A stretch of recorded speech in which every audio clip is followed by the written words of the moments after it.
Brr. Hi everyone, my name is Meriki Hood. I'm Yunga Kurnai and Gunditjmara, stand-up comedian, educator and cultural educator. I love to do different works around. I'm a First Nations Australian person. I've been living here for many years and I'm in the world of comedy and performance. I have a lot of interesting yarns with everybody around in different places. I also take a lot of work into the prisons because that's where our people are. I'm always on the ball, meeting new people, and I love to start this podcast with my very own sister, Meriki Hood. Welcome, Meriki Hood. Hey, how you doing? Hey, good sister. How are you? Yeah, look, it's been a minute since we caught up, so I'm rapt to be here. Thank you for having me. I know. It is so great that we can be together in this time. And you're my sister. We're both Kurnai. Yep, Kurnai and Gunditjmara. Yep. Yeah. And so we've got different dads, hey? Different mums. We've got different mums. Yeah, same dad? Same dad, different mums. Yep. And so our dad's Terry Hood. Yep. With Kurnai and Gunditjmara man. Yep. And very well known, especially in Victoria area. Yep. And we were lucky to be kids of his. Yeah, definitely. Dad was an amazing charmer. Yes. Beautiful man. Man. Yeah, he could sell ice to Eskimos. Properly. Which is great because, he was such a good friend to a lot of people, hey? Yeah. And he helped a lot of people, like he was in with hostels for First Nations, hey? Yeah, he was brilliant man.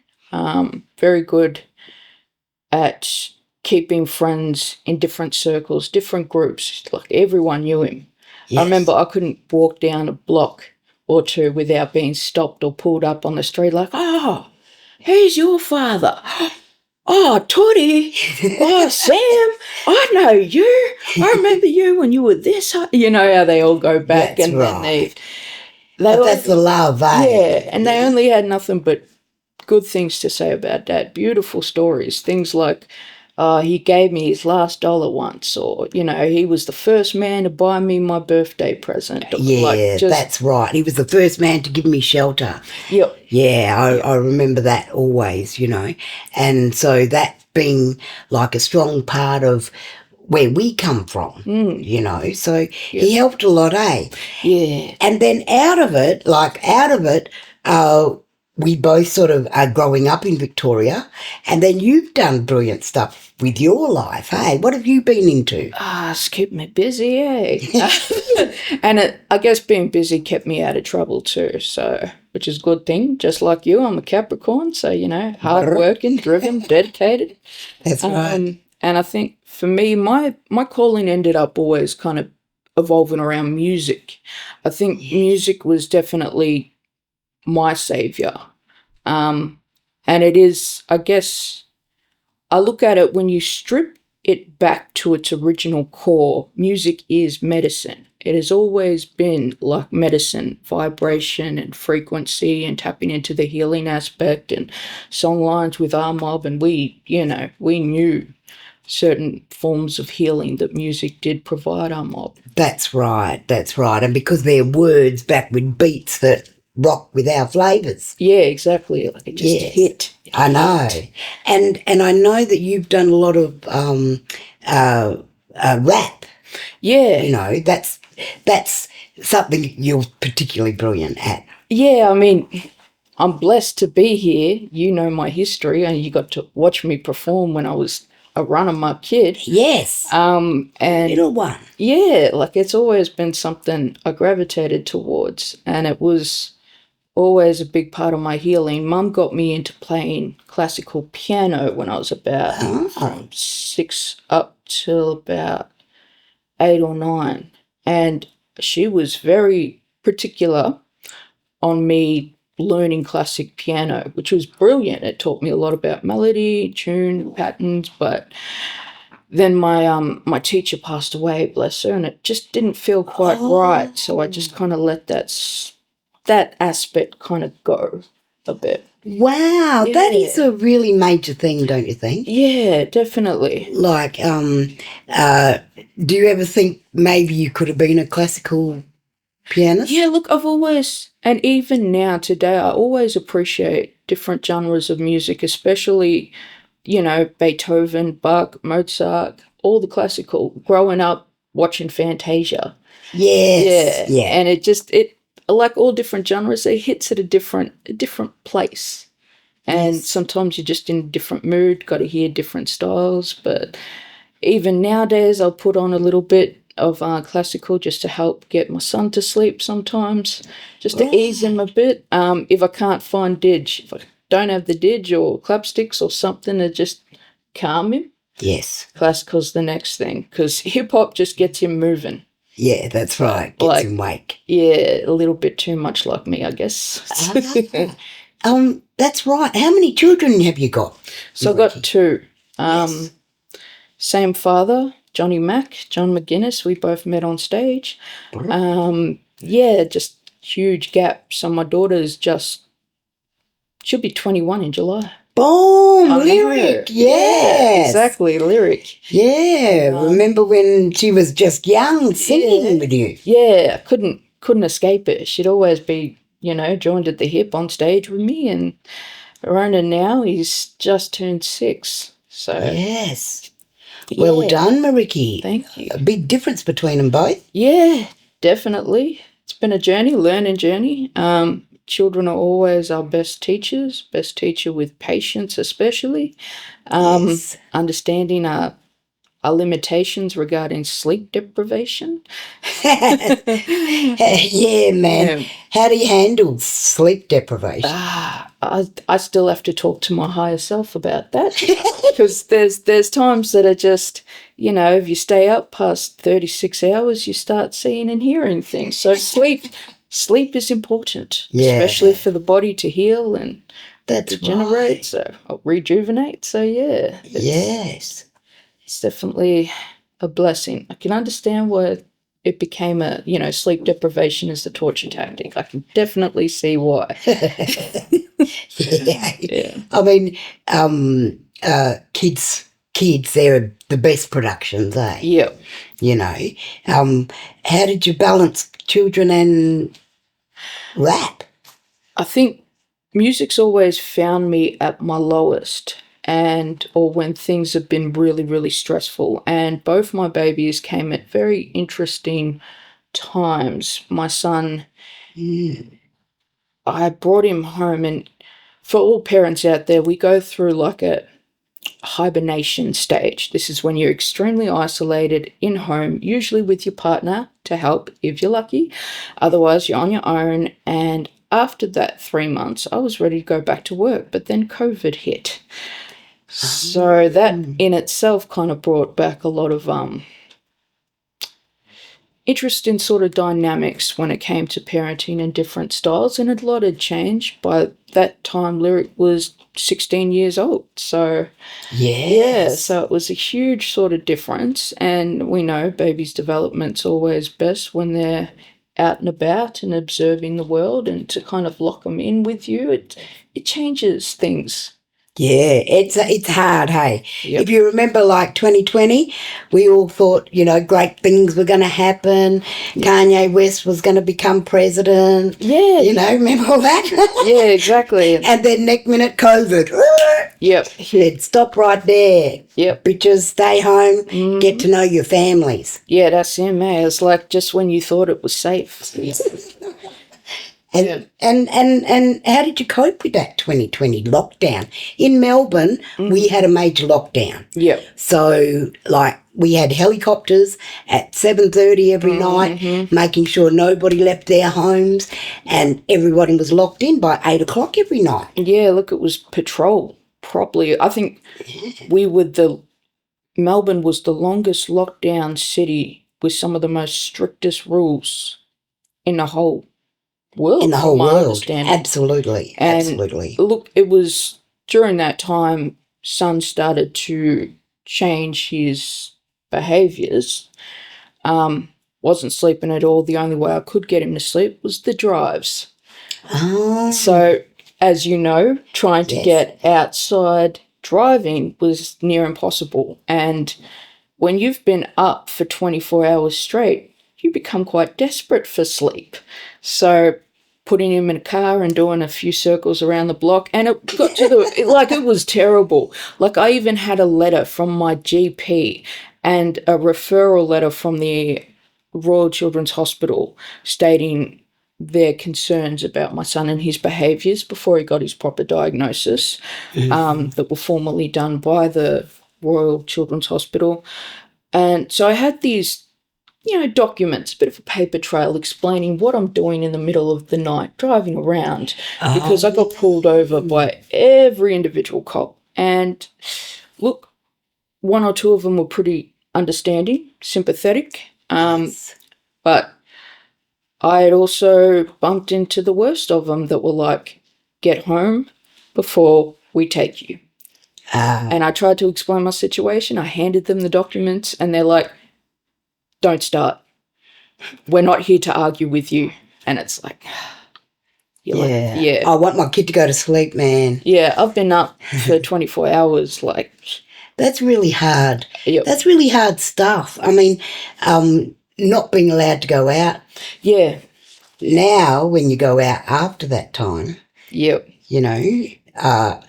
I know that we had a hard time as artists because we depended on audience. We depend on audience. Yep. And so how did you go through the COVID, like, with your performance? I think just like everyone, the landscape of music was already changing. COVID just brought it up a notch. Like, we did not see the extent of this coming. Everything became digital. Live performances were no longer an option. This was just as Oetha was starting to,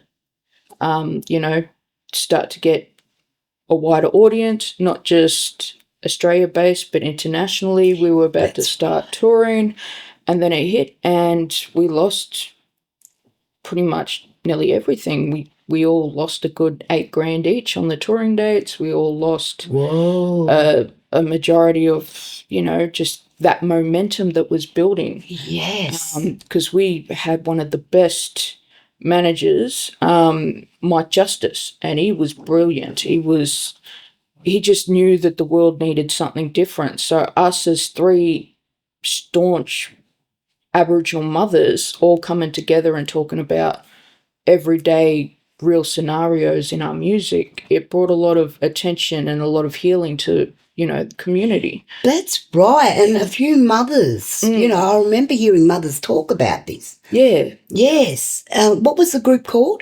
Oetha. Oetha. Yes. So Oetha. Keep that in mind. Yeah. Yes.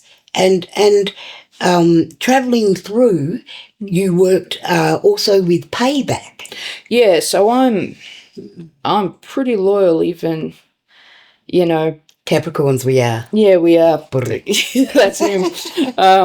So yeah, if you're ever looking to go to war, Capricorn, get by your side right there, because I was with Payback for about 20 years, and it was interesting because I was the only female on the label that lasted that long. Yes. Little G, to her credit, and she was the first MC in Melbourne that I was aware of, and she was doing stuff, man. Like, I owe such a big part of my music to her. She was a brilliant mentor, nothing but love. She was a very rare diamond. She was beautiful inside and out. You don't find many people like that anymore. No, that's right. And to Little G. Yeah.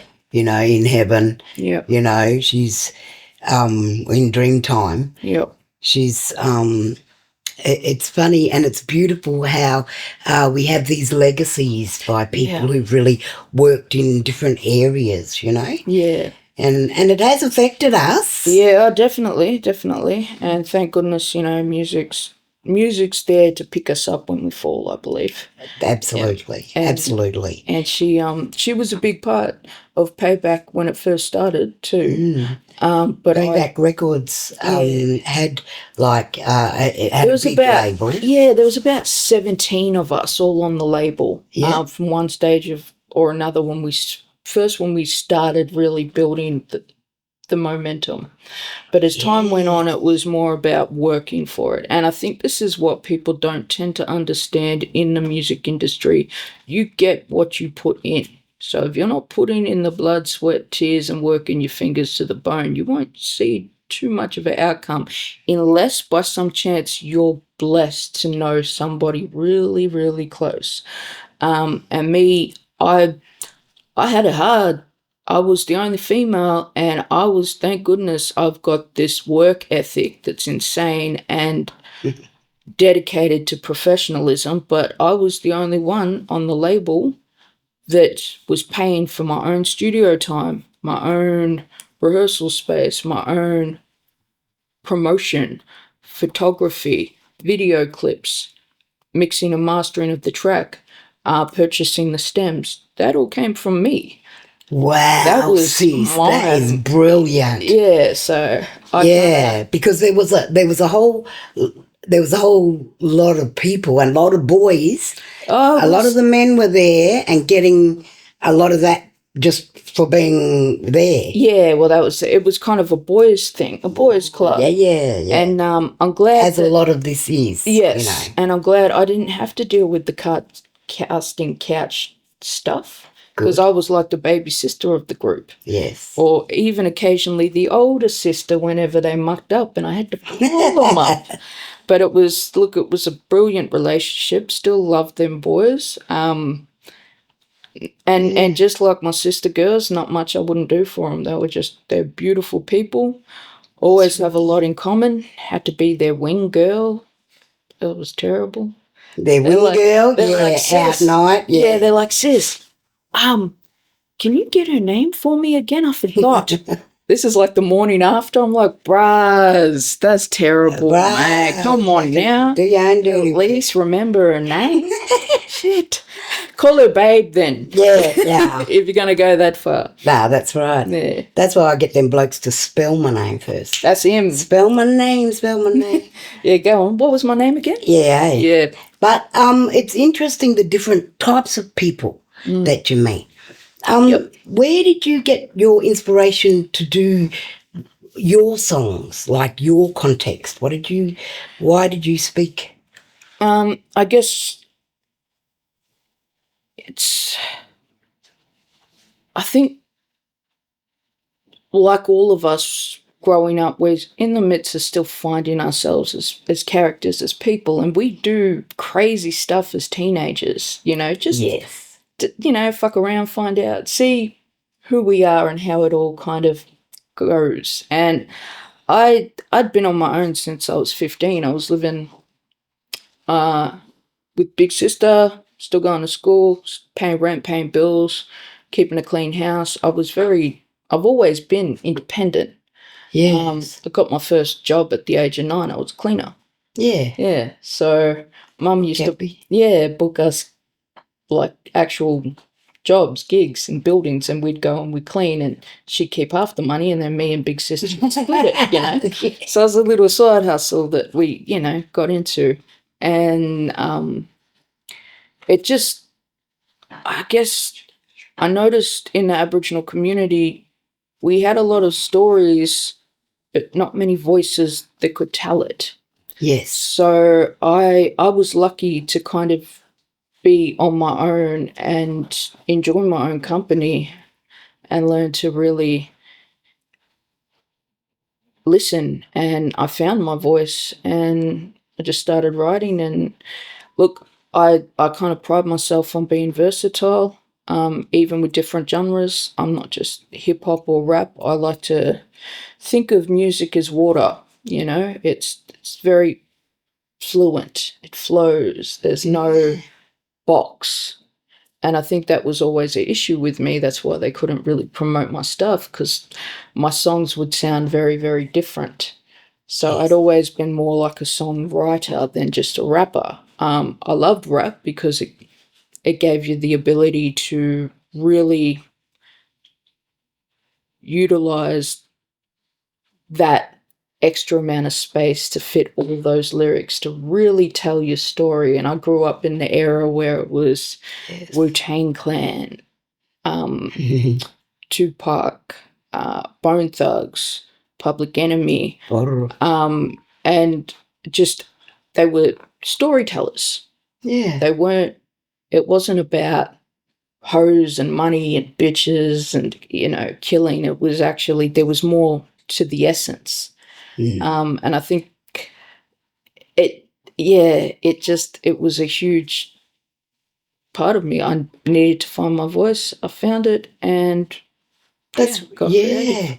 Because Tupac had his mum was part of Black Panther. Yeah. And so he grew up with Black Panther activists, and his mother really brought out a lot of brilliant lyrics and content in his work. Isn't it? Like not many people are aware.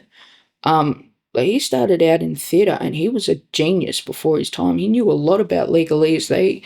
Like Black Panther, they're cluey. They're on it. Like, they learnt a lot about the government, different coding, different languages that they used in the Constitution exactly on their hand. Yep. It was the Bible for them. Yes. And I thought that was a great part of their movement. Yeah, and he... Getting to know the law. Yes. To bring it down. Exactly. And just like us, we only became human not that long ago. It's understanding. Right. 1967. That's him. That's him. So, Meriki, we were talking, Tupac is a brilliant person. He was brought up with a Black Panther mum, activist. Yeah. His work that he did, his writing was brilliant content. Yep, he was amazing. He and just the way he could articulate, and he'd create songs in his mind. Like, he remembered the lyrics. He didn't need pen or paper. He was that quick, that brilliant, switched on. And like, he'd go to Jillawa, aka Toilet, come back 10 minutes later, he's already got a song or two done. Yes. And that's what I loved about him with the Outlaws, because his goal was to write something like 4 or 5 songs a day. He was just insane work ethic, brilliant, like pump it out, pump it out, pump it out. Yeah. And 4 or 5 songs a day. A day. Yeah, that's brilliant. Yeah, it was like songwriting military boot camp. Yeah. Like, go, go, go. And have you ever played games like that, Yeah, look, I have. I've sharpened my mind now to the point where I don't need pen and paper. I can kind of memorize the lyrics and pick and choose what I like. Right. Yeah, so I can, I'll have a paragraph of lyrics, and then I'll be like, you know what? The middle part's not fitting well. I'm not feeling it. I'll scratch that all mentally in my mind and then, recreate it to something else. So it would just... I'm lucky in the sense that it sticks, and I love doing that because it keeps my memory intact. Because, sleep deprivation doesn't help the memory or cognitive functioning whatsoever. So, and Puck came from an amazing background. Like, his mum, amazing activist, Black Power, and being Black Panther, part of the, that sort of staunch, beautiful organisation. And that's right. They came and helped with us in our movement as well. Absolutely. In the 60s and 70s, I remember it becoming international. And then it came over to us, and all of our brilliant, staunch people were standing up and connecting with them. Yep. That was the Black Panther movement. We had our people, Gary Foley. Yeah. A lot of the Tent Embassy came out of. Yes. Sprung out of that. Yes. And we liked the way they put their constitution in a Bible-looking book and walked around and kept it with it, and just sprung the law to all the states. Yes. Yeah. Yep. I mean, we come from a place where all this racism is continuously happening. And just the other day we had the Nazis storm our camp sovereignty. Yeah. What did you think about that, sis? Fucking gutless. Sorry, but absolutely fucking useless bastards. Like neo-Nazis, it's a special kind of breed. Considering they're hailing the Australian flag, waving it, screaming white power and doing the Nazi salute. But at the same time, their forefathers, their grandfathers went to World War II to fight against Hitler, the Nazi regime. It's like, talk about pissing on your ancestors, sweetheart. I know, that's what he's been doing. Yeah. And it doesn't, he hasn't shown any, like all he's shown is violence and bashing women is what I'm saying. And it's concerning because he comes from a military background. He was born in New Zealand. I like to do a little bit of research. You got to learn. That's right. Understand your enemies. He's not even born in Australia. Yes, for someone who's all about take him home. It's like, are you going to be first in the line, sweetheart, or what? The cheek of it. Hey. I know. And I mean, because that's the whole thing. Like trying to pick the difference between, like with Nazis and Australians. How do we pick the difference? Yeah, well, that's the thing. And like, I was wearing this Koori flag, going to work yesterday, and I stopped in the servo, and first thing in the morning, all the construction worksite fellas are out getting their morning coffee, and they've done what they wanted, what they were aiming for, which is that divide, that division, because I looked at half of them, and it's kind of like, which blue are you? Like, are you a true blue Aussie that's going to look after everyone equally? Or are you one of them blue fellas? Are you, white power fella? Yeah, white power, because we don't quite know. What makes me laugh is that they don't understand that their grandparents didn't pay for this country. Yeah, well, that's it. And that's unfortunately where all of the constant struggle and trauma and hard times come from too. Yes. Yes. And I mean, because on Sunday there was a lot of fights. There was actually, and this is what makes me so wild, is that there were organised marches, one for Australia March and one against immigration. Yeah.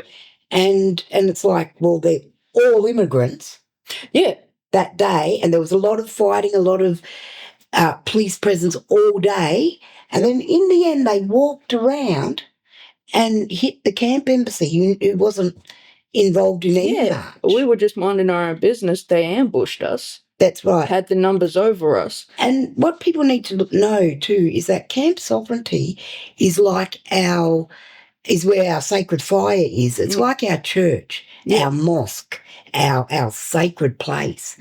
And for them to come up, it's like a bunch of people running up to a church or a mosque and disrupting and bashing everybody, the patrons inside the church. Yeah, that's basically... That's what happened. They went for our most vulnerable, which were our women and our elders. Yes. And the leader, him being from a military background, he'd done boxing, he'd done training, he understands mixed martial arts, he's strong. And he's in his 20s. Yeah, young, fit, at his prime, and he had two other boys hold that one girl, and he push-kicked her. Yeah. That does internal damage. Like that, she was hospitalised. I know.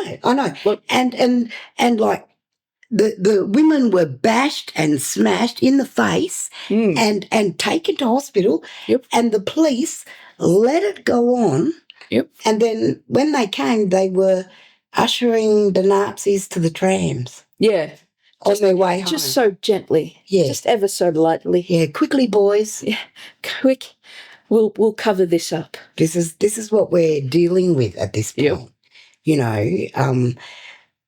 Just because it was so scary for them. If you've seen some of the footage, when they were, you could see the Nazis in a group of, like, all dressed in black, big boots, in a group of 50. Yeah.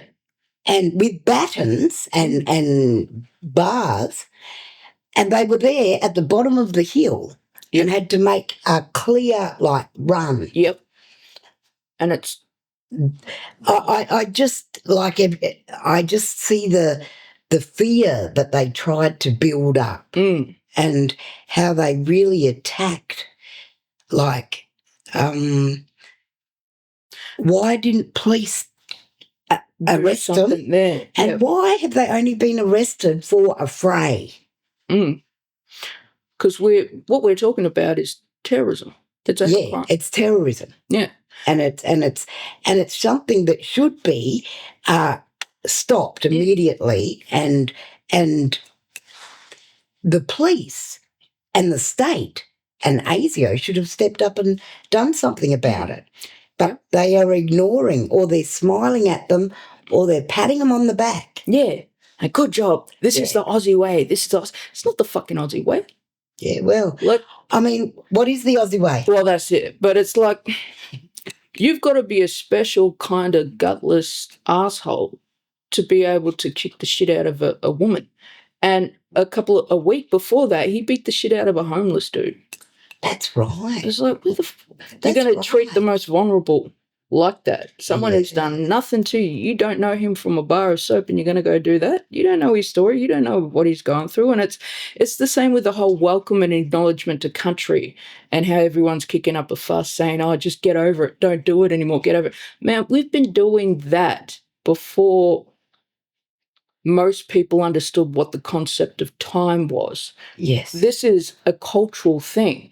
And we support everyone when it comes to things like cultural beliefs. We are very inclusive as a people because we know what it's like to not be able to do cultural practices anymore.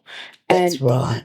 For us personally, I would never go into somebody else's country without being welcomed or acknowledged that I'm on their country. One, I don't want to get killed.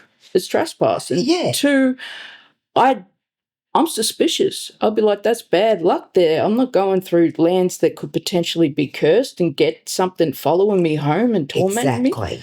So that's right. And just for everybody out there, this continent that they call Australia, for 230 years they called it Australia, but this continent was like Europe. Yep. We had different countries all over it. And if you Google the map of Australia, you will see we have about 800 countries. Yep. Right? And so all those different languages and countries have always been here. Yep. And Aboriginal Australia, First Nations, we still live in those countries. Yep. So, like knowing our different countries is really important. The whole of First Nations Australia know it like that. Only in the 250 years has it been changed to a 7-state country. Yeah. So when we speak of our country as Australia, like, it's a really much different place than what the English and everybody else call it, Western world. Yeah. So, like, when you hear us say, I've got to go home to country, I've got to heal, it's when we say sovereignty was never ceded, it's acknowledging we have our own customs, our own kingship groups, our own belief systems, our own law, our own language, our own territories. So we didn't even consider a majority of individuals when they're like, could you welcome us to country? We appreciate anyone who wants to join in, be part of our cultural practice, but it was never, you have to come and celebrate with us, you have to come and acknowledge or welcome the country. It didn't even concern Australians because it was something we always done. Yeah. And we're not about our way or the highway. We traded with everyone for thousands of years. We did. Yeah. We traded with Indonesia, Papua New Guinea, all over. But they went back to their homes. Afghanistan. We had camels in Australia before the English got here. Yep, we were kicking it with the Dutch. Japanese. Yeah, Black Russians. Yep. I Egyptians, know. some African, like weird. Japanese, Chinese. We've got a lot of different people who married in. Yep. We've got Aboriginal people with green eyes and different names, last names, and you know. But wherever we go, and I know because I travel for comedy and that, and with your travelling, it makes a difference when you are welcomed by an elder into that country and to say, like, welcome to the country. And like it's an honour, it's a privilege, and you feel safe because if you've been welcomed, their ancestors are going to watch over you. It's like whenever I go to somebody else's country, first thing I do is take my shoes and socks off and I'll stand on their earth. And it's so their ancestors get a taste or a feel of who I am as a person. And if they're like, nah, she's shady, get her out of here, I'll feel that. Yes. Bad things will start happening around me. I'll be like, I've got to leave this place. This is not for me. That's right. Yeah. That's right. And have you used it? Have you travelled overseas? Yeah, look, I've been very blessed with my music. I've been able to travel to New Zealand, Thailand, Philippines, America. Even got to do some social work or community work up in the Philippines and Thailand. I got to do prison work with them. Brilliant. Yeah, so I got to go in the men's prison and sit down and do music workshops and talk with them. And what was that like? See, in those prisons, this is going to sound weird, but we are very lucky compared to their prison systems. They're packed in like tin of sardines and they're on rations. They'll be lucky to survive 5-6 years. They're living on like little quarter bowls of rice. Yes. And their water's very limited. Their access is very limited. And like I said, there's no bedding. They're all packed in like a concentrated camp. Yes. And it's very different from here in Australia, where if something happens to them, by default, the law is responsible. I mean, in a way, the law is responsible. Yeah. We've got over 602 deaths of Aboriginal people in police presence. All cameras there, nobody. 000 charges. 602. But at least they're releasing the bodies now, because back in the day they didn't even bother doing that. No, that's right. We've done Beyond the Bars together. Yes. Yep. This is Beyond the Bars here in Australia. With 3CR, we do different works around Victoria. Yep. And so I'm pleased to see you got overseas. Yeah, look, it was a brilliant experience. But a lot of these, we went to like 3 prisons, 3 in Philippines and 2 in Thailand. And there was one in Thailand that was off the beaten tracks. And they were eating rats and roaches. They weren't being fed. There was no water there. It was literally survival. And it's like, shit. And then I watched a documentary on 10 of the most toughest or hardest prisons. Yeah. And 2 of the ones that I'd went to in the Philippines that they weren't ideal, but they were listed there. I'm like, imagine all the other prisons that not many of the public know about, because it is like a concentration. It's crazy. It is. Yeah. They're skin and bone. It's kind of like I shouldn't be here talking about music. We should be trying to feed them something. Yeah. But that's just another highlight of. Did they know where you came from? Some of them did speak English, which wasn't bad, but I went with the missionaries. Got kidnapped by the missionaries. Jokes. But went with a group of them.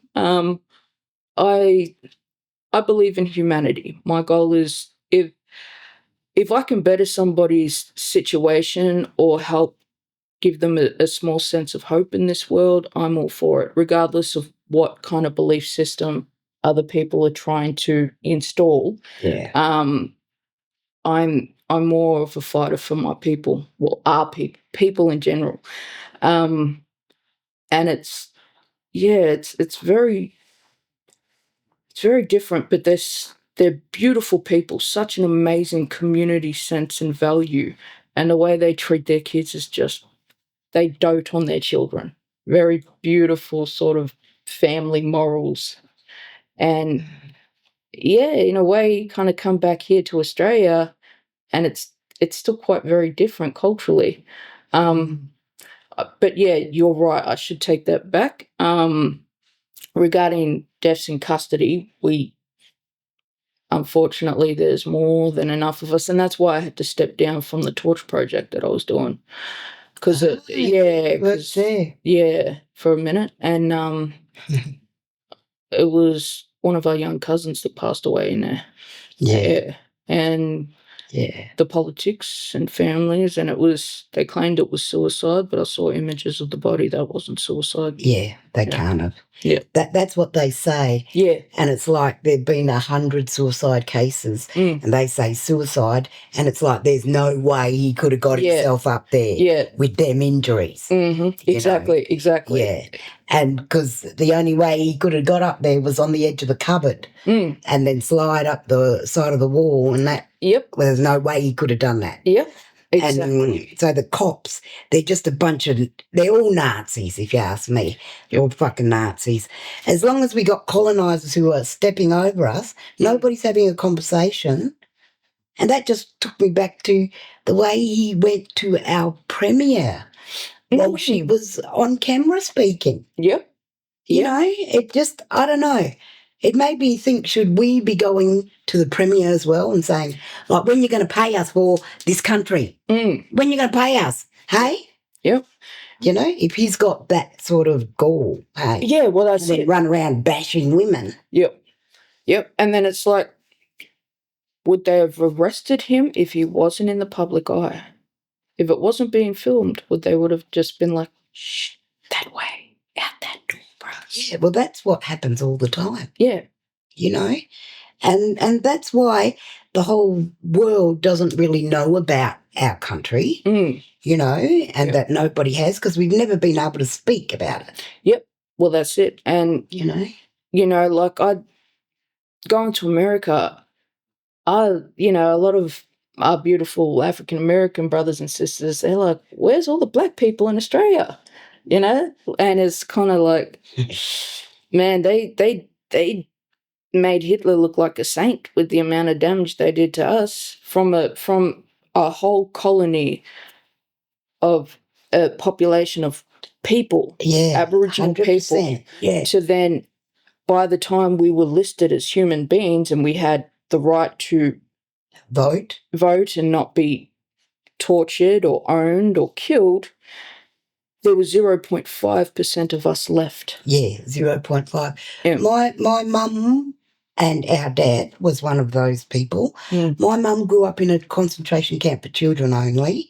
Yeah. That was Australia, and we're just coming out of that. Our dad was brought up in a concentration camp. Yep, exactly. You know, and he was part of Stolen Generation, just like most of his siblings. And I know they try to downplay it and be like, but the Stolen Generation happened. Yeah, and, you know, if we only wanted what was best for the children, like, just call it what it is. It was human trafficking on a massive fucking scale. Not just Australia. These kids ended up going all across the world. That's right. For 230 years. Yep. And people, if they've had the money, you know, they could do anything. Yep. And now they still are doing anything. This is what's getting me too is, what do you think of our homelessness? Well, that's, like, I mean, if you look at all the stats, we are the worst and the worst. We are the bottom of the bottom. Like, our life expectancy is 10 years shorter. Yep, that's the truth. Our prison population is insane. If you go into different parts of the country, like up Northern Territory, Darwin, they're making up 90% of the prison population. And 98, yeah. In Western Australia, in Northern Territory, like Roban, Kalgoorlie, I know that is 98% Aboriginal. Yeah. And they just lock us up. Yeah. Yeah, as they're taking over and mining our land. Yeah. And that's it. It's the new missions. It's the new reserves that will build a little institution, we'll put them in there and we'll just fuck everything we can to just rape and pillage the land and get rid of all the natural resources and kill all of the wildlife, and then question why the ecosystem's getting fucked up and why.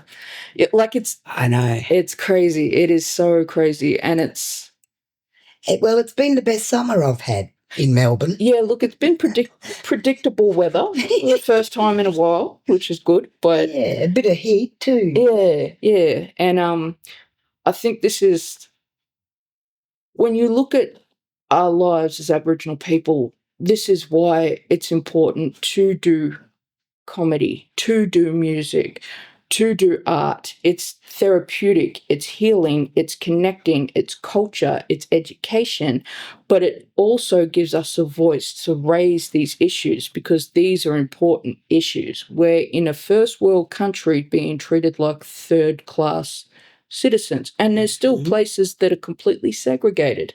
Yes. Like up Northern Territory, blackfellas can't go to certain places in the bar or clubs. They get told to leave straight off the bat. Absolutely. You got the back bars for the Aboriginal people. And that's today, still happening. That's right. And our kids at 30% higher chance of being removed than any other people here in Australia. And it's based on subjective stats.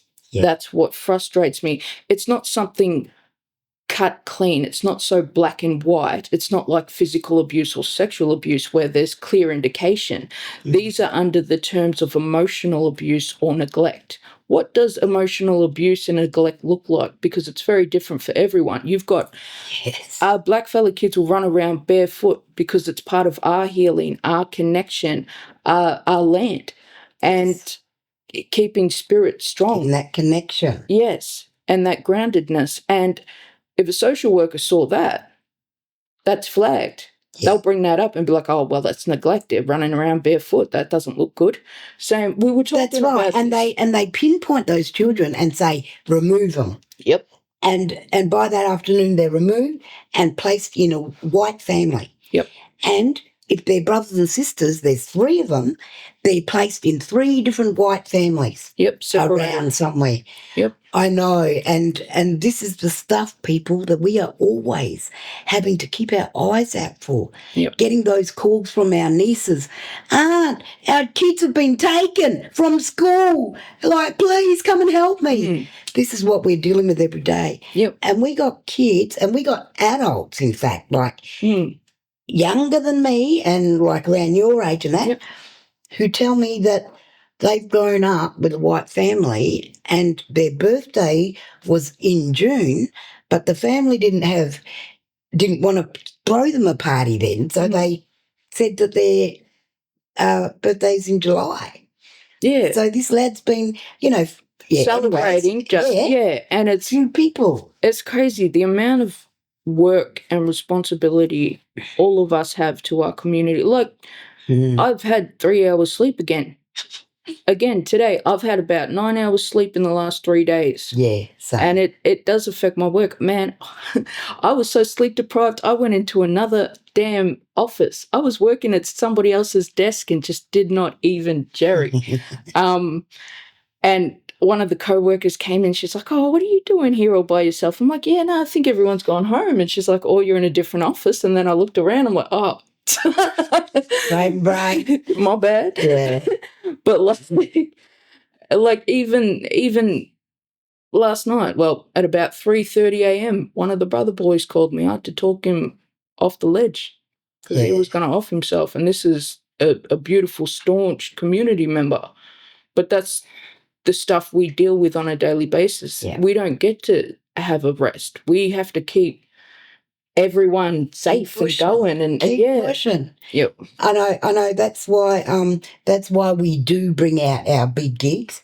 Yep. That's why this Saturday we have got Big Black Comedy at Northcote Social Club. Be there. Yes. Yeah. You got to be there. That's right. Actually, you're going to be. You've come into the comedy scene. Yeah.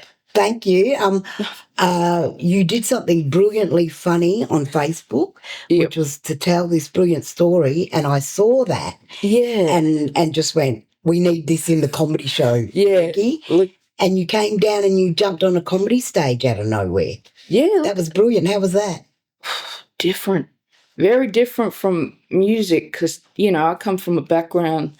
I haven't just learnt piano, I also learnt drums. I was also in school bands performing. I'd also done a lot of dance stuff. So then I'd learnt to utilise that with the performing aspect. So I'd be on stage swinging and dancing and moving while rapping. And it got to the point where I was taking up boxing lessons just to keep my fitness level up. And I'd done that for years and years. And in a way, this is so much, I don't want to say it feels like cheating, but I get to stand in one spot if I want to. I mean, of course, I'll pace back and forth and utilise the space on the stage, but 9 times out of 10, I can catch my breath. I can take a sip of water.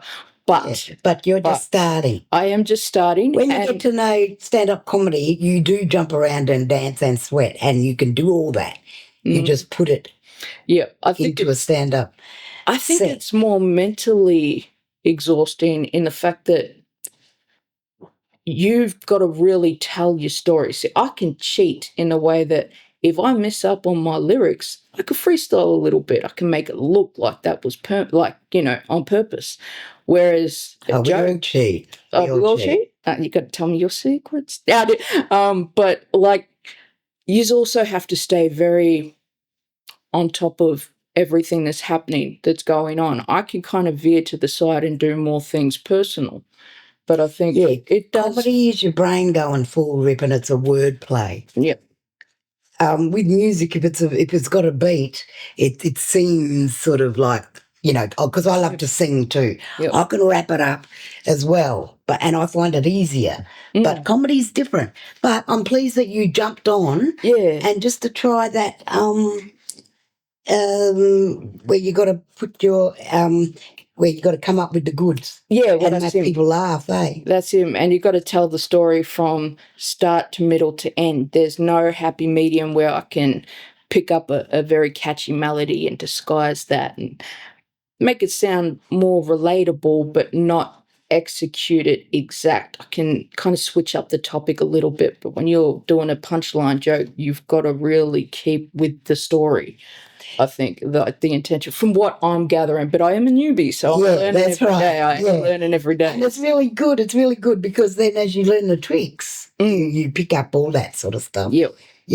But I'm glad that you do. Yeah. You're also involved in something else at the moment that's really important for women. Yes. Yeah. So it's more about women's business now at the moment, which has been good because I've been working, alongside you with doing all the Beyond the Bars prison broadcasts, and I know some of our women in Day and Phyllis feel like they miss out at times because some of the boys get a lot more opportunities, or at least this is what I've noticed. I know. Yeah, going to come back. I know you're going to get that back to me. Good. Yeah, so it's good to get back to my women. And it's same with hip hop. It's so heavily male dominated, or at least in the areas that I work in. So it's good to do something with the women again. And I am currently the First Nation outreach coordinator for BreastScreen Victoria. Yeah, and look, it's good because it means I've got to practice what I preach too, because I've got the cancer bracket, the gene cancer, so I'm meant to get screened every 6 months. Yeah. See, breast cancer is a big one. Yes. And what is it like for Aboriginal women? Yeah, look, it can be quite daunting, and it is when you're going into a different system. We are very lucky that BreastScreen Victoria wasn't part of that systemic system. It was created a lot newer than all the other hospitals and things along those lines. So it wasn't like blackfellas. We believe you go to hospitals half the time just to die, or nobody hears from you again, and especially back in the days. But now it's I don't know, but yeah, I mean, people bring it up and talk about it as a topic now. Yeah, exactly. Breast cancer. I mean, I know when you go and get yourself tested. Yeah, yep. Got to go there, chuck your tit out. That's him. Got to get your what is it, your titty squashed?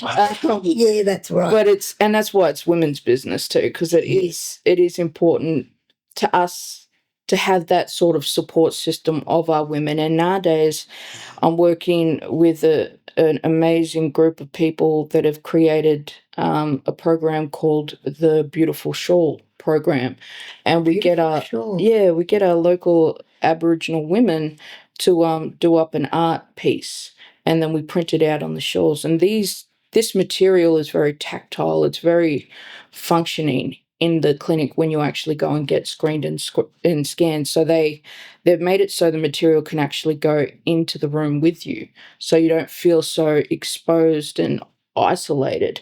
And as us mob are, we get to hold a local person's piece of artwork and bring it with us. So it's almost like taking part of that artist there with you. So you feel a lot safer, you feel a lot more comfortable, and that's something that we're highlighting and trying to spread around as well. And it's I love working with my men, but after doing it for so damn long, I just need that female energy again, that because I guess people call me masculine only because I haven't had I feel like I don't have the choice. I'm the only sole income earner, only provider in my family.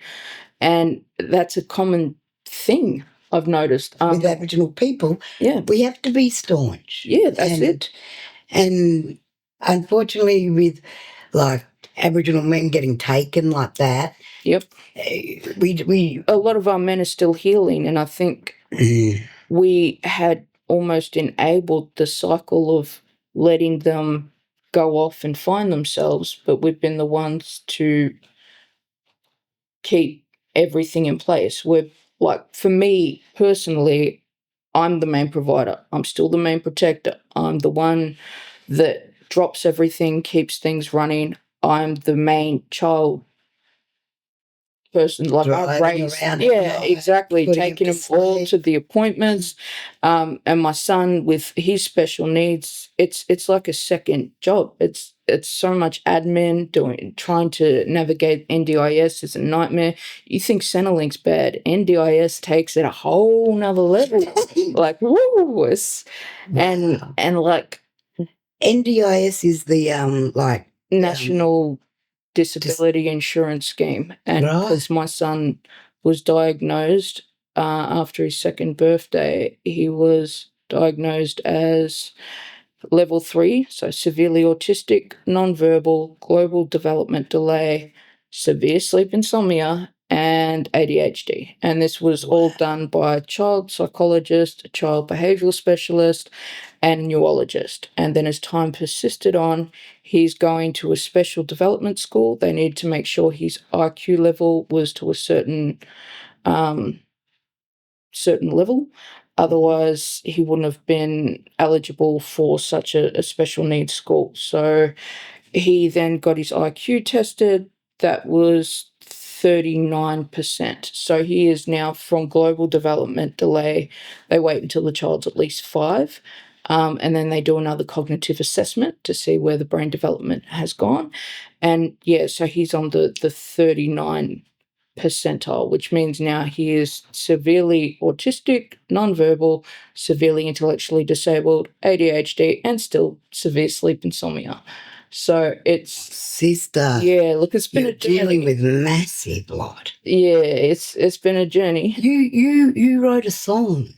Yes. For him. Yes. I saw you perform it a couple of weeks back, hey? That was the first time I ever teared up on stage. And I'm wild with myself for doing it because I cry in bulk. I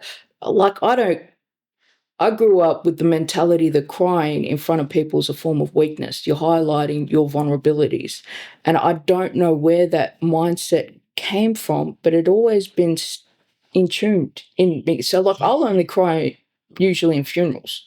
Yes. If something really traumatic's happened, I don't let people see it. It's too dangerous. I have trust issues, so I don't let the rest of the public see me distraught because I've seen other people take advantage of those distraught, vulnerable people. That's right. So I'll keep that in until I'm by myself and I feel safe enough. Or it's the same with mourning our loss, because I've gone to over 300 funerals in my life. I've been to maybe 2 weddings. Yes. And you know, like, it's hard to process mentally when you've heard we've got 9 people that have passed away this week alone. Yeah, that's And right. you're literally going from one funeral to another funeral to then getting a call saying somebody else has passed away. How do you cope with that mentally? It's hard to even contemplate that many deaths. And when it's back to back, especially in times of severe community trauma, Yes. things like it's like, and we've been a couple of times where we've had like auntie pass away, cousin pass away, nephew pass away, auntie pass away, and this has just been going back to back. Yep. And when you think you're getting over one, another one punches you in the guts. Yep. And this is all Aboriginal Australia. People complain about, oh, we've been to 12 funerals just this year. It's like, we've been to 12 funerals what I would give every year. Yeah, to just go to 12 funerals in a year, shit, that's a good year. Yeah. Like, that's and, right. and that's a terrible mindset to have, but that is lived experiences, and it's a constant reminder. That's it. And that we are in a war in Australia. Aboriginal people, we're continually dying. Yeah. And we're continually dying 20 years before we should be, before anybody else in Australia is. Yeah, we've adapted, but we haven't evolved. No. Evolve takes time. Like, our body is not evolved to deal with the Western world diet. Yeah. It's killing us. It's giving us cancer, diabetes, heart attack, cholesterol. We didn't eat all day long. Yeah. We were hunters-gatherers. We had certain times. Sometimes we'd fast, but we did what we needed to, and it was not destroy our complete ecosystem at that particular time frame because we just felt insanely hungry. It was take what you need, not what you want. And I lived by those words during COVID lockdown. Yeah. So even when I had to drive 3 or 4 different shops just to pick up nappies or formula or milk or bread, toilet paper. Like, I still toilet paper. Well, yeah, for toilet paper in Australia. It was like the war that never happened. Yeah, that's right. But that's right. Because we were only citizens from 67. So somebody born in 67 is only 56 years old. Yes. So, like, a 56-year-old is probably, like, it's not old enough to a developed Australia, and that's 230 years. You know? Like, we've done amazingly well as far as adapting. We've adapted to the school system, the medical system, all the English system. Yes, all of that. But evolving, biologically, it's clearly still quite a large struggle. And I think that's even more concern for our children and special needs now. Like, you notice that. Like, yes, the numbers are just so high. And because we went to school where, like, you'd be lucky to find 2 kids allergic to nuts in the same class back in the day. That's right. Or you know, allergic to bee stings. Whereas now it's like there's neurodiversity in at least half of a class. Yeah. And it's because we're eating and drinking and breathing poison. Yeah, this processed crap, isn't it? Exactly. And then injections on top of that. At least when we're breathing in toxins, it's being filtered by our lungs. At least when we're eating, thank goodness our guts are strong enough to melt plastic to a certain extent, but we're still carrying little strands here and there that have been missed through the filtering process.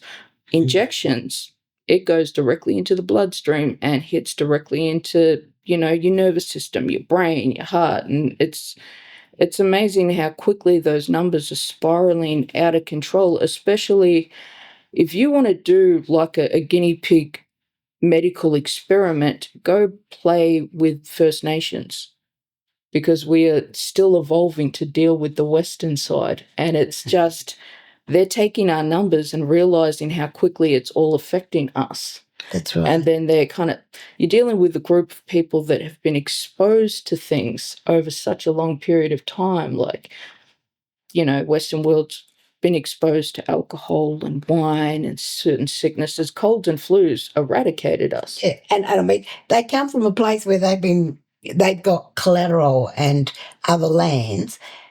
Their whole being here is just suffocating us. And they never gave us a treaty. Yeah. We're the only Western world that doesn't have a treaty. Yeah. Exactly. Nazis. Apartheid. You know, it just gets me that we're still sort of here and still smiling. Yeah. And still sort of making sure we tell our story. Yeah. And that's just the tip of the iceberg as well. Like, we're all fighting our own demons on top of all of that and still we're the wounded healers. Yeah. I think. Because we have gone, we're actually coming, we're living in war in our own country. Yeah. It's like we're refugees. Yeah, prisoners of war. Yeah, prisoners of war we are. Yep. You know? And that is a massive thing. That's why we do work in the prisons, you know? Yeah. We do make up a huge percentage, unfortunately, and, you know, we've got family in the prisons. And, you know, to but spend a lot of your teenage years with the mentality that you've got a better chance of ending up in prison than finishing high school, it's scary, but it's a real statistic. Yeah. And then you add the fact that half your family's already inside and you're struggling to feed yourself, but in prison, you get 3 warm meals a day, clean clothes on your back, a bed to lay in, roof over your head. Yeah.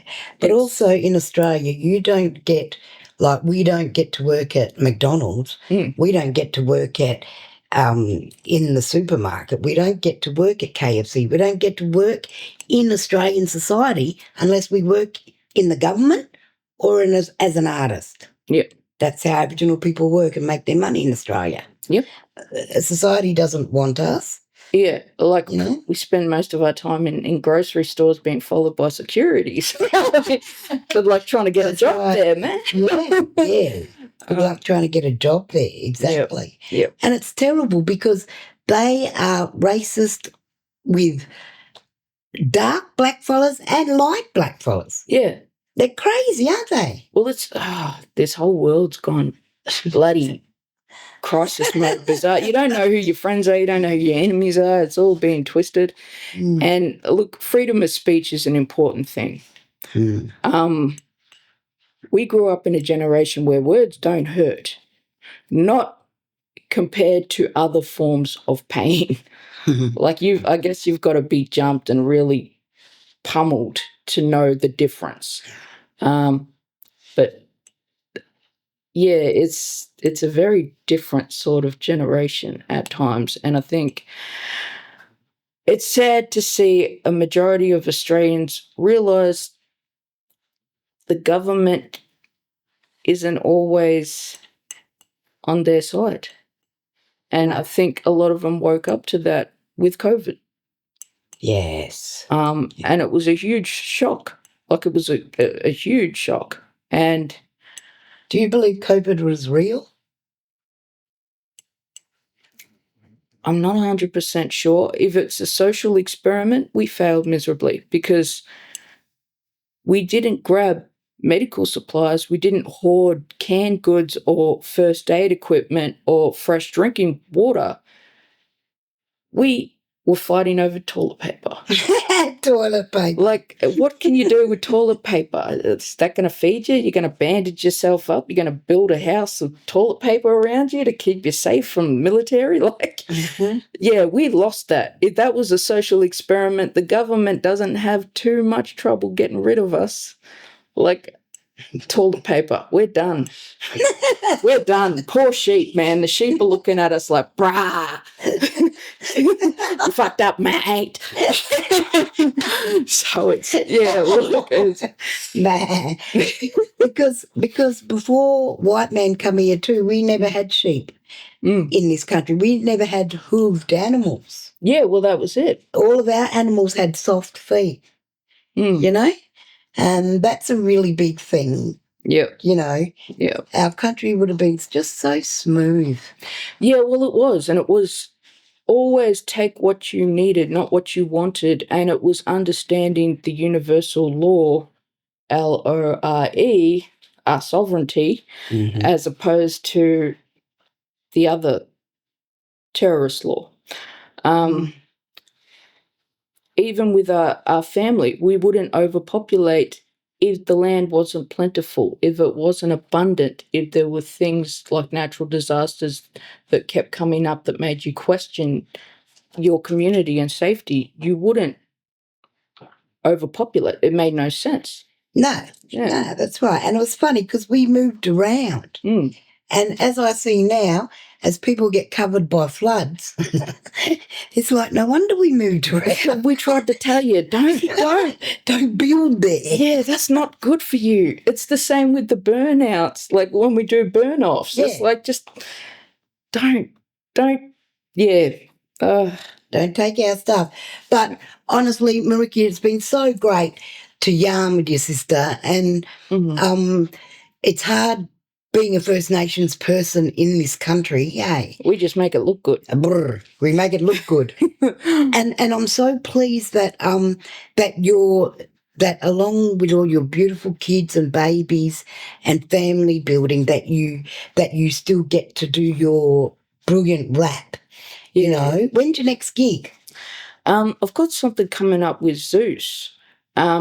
He's beautiful artist, Lebanese brother, deadly person, and he's always he's been like a second family member. He's always looked after us, like me, Lyric, and Ronan. Yeah. Times I don't call many people for help, but him, he's a good sort. He's a godsend, and he's saved me through some really hard times. So, yeah, I'll be blessed, honoured to grace the stage with him. Yeah, brilliant. When's that? I think it's on the 22nd of September. I still got to get the details, but we'll be collaborating. We've got a few other things coming up.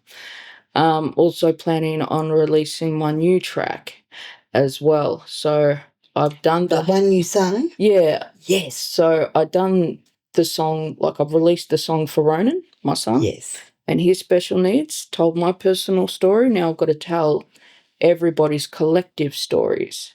And unfortunately, it's something everybody's relating to a lot more now than when I read it 10 years ago.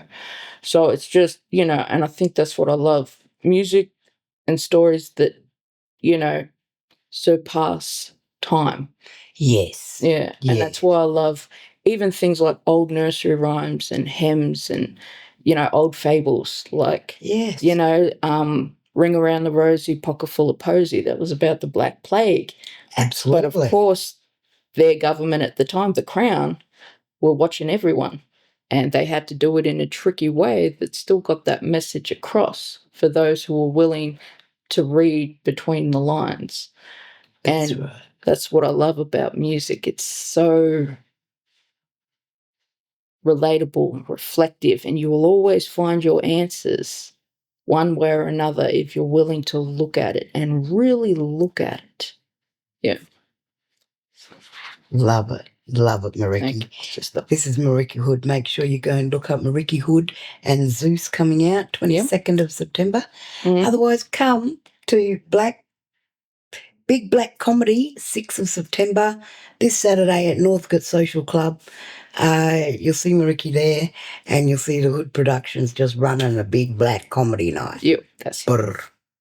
Thanks for having us. Yep. Thanks for coming in, Meriki. Thank you, my beautiful sister. Love you. Love your style. Have a good one. Too big sister. Exactly. Love ya. Yeah. Meriki Hood Facebook. Meriki Hood share Instagram. Meriki Hood TikTok. Even if you just want to Google Meriki Hood or Miss Hood, I come up. You've seen a decent paper trail of what I've been doing over the last 20 years in the music industry. So, the government can keep tabs on me real easy. And You know. And it's, yeah, look, you'll find me there. So you ever want to reach out, connect, or even just complain about me, by all means, you know, all ears, love to hear it. So. Thanks for joining us. This has been Shirley's Hood. This is just one little peek under. Join in and come back. See you next round, hey? There's lots to catch up on. Brr. Hi, thank you so much for joining me at Shirley's Hood. Always something interesting to see, and I have got lots of different guests for you to meet. And by golly, let's get a little crazy. Come back and join me next round. You're in Shirley's Hood. Brr.